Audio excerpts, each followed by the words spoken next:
Good morning, everyone. My name is Joseph Max Evan. I'm from BTBTED ET3D. Today, I'm gonna discussing about mental frame. Okay, what is mental frame? Mental frames are like mental blueprints that help us understand and interpret information. They're built from our past experience, cultural influence, and everything we've learned. Think of them as a mental shortcut that let us quickly process information and make sense of the world. Okay, yung mental frame. This is refers to our past experience like related work job or cultural and beliefs influenced by our every different tribe, and also up mental frames upon which we think and discuss it in a reasoned way to and so evaluate a specific moral issue. And mental frames also we learn how to solve specific moral issues and to evaluate the issue. Okay, they are important. Okay, ang mental frames ay napakahalaga sa atin as a human. Mental frames are important as a human because they help us determine upang malaman natin kung ano ang tama or ang maling gawain. Okay, let's proceed.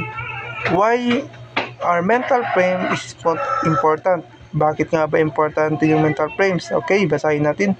They help us make sense of the world. Mental frames provide structures and coherence to our thoughts and actions, allowing us to navigate complex situations.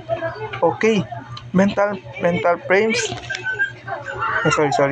Mental frames help us. Okay, mental frames important to us to resolve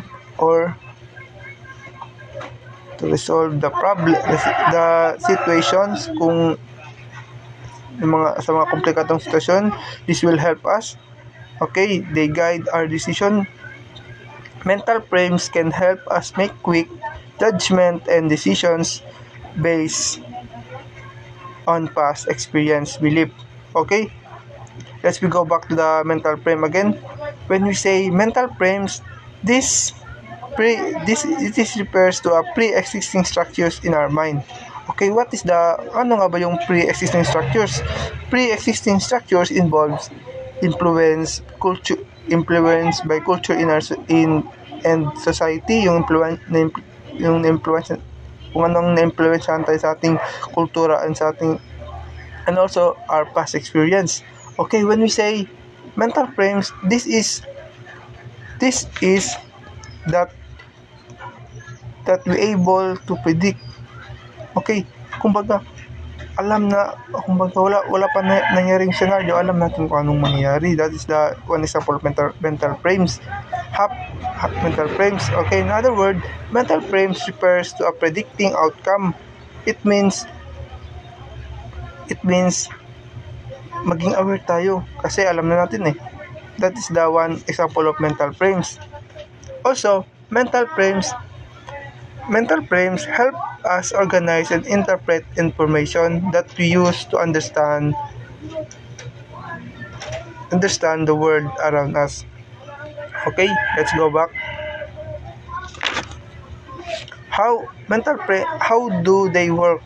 Okay, based on experience. Alam natin, di ba, lahat nakakalam kung anong based on experience. Frames are constantly being updated and defined based on our interaction with the world. Second is influenced by culture, sa ating kultura.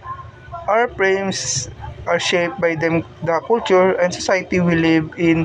For example, different culture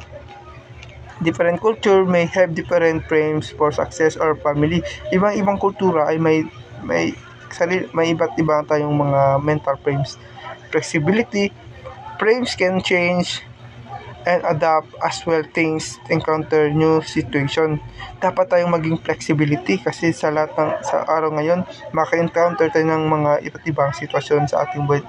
We have to be flexible as a person. Okay? Okay? In conclusion, mental frames are powerful tool for understanding the world around us. By understanding how they work, we can become more aware on our own experience, shape our perception, and how we adapt our frames to better understanding new information. And that would all. Thank you.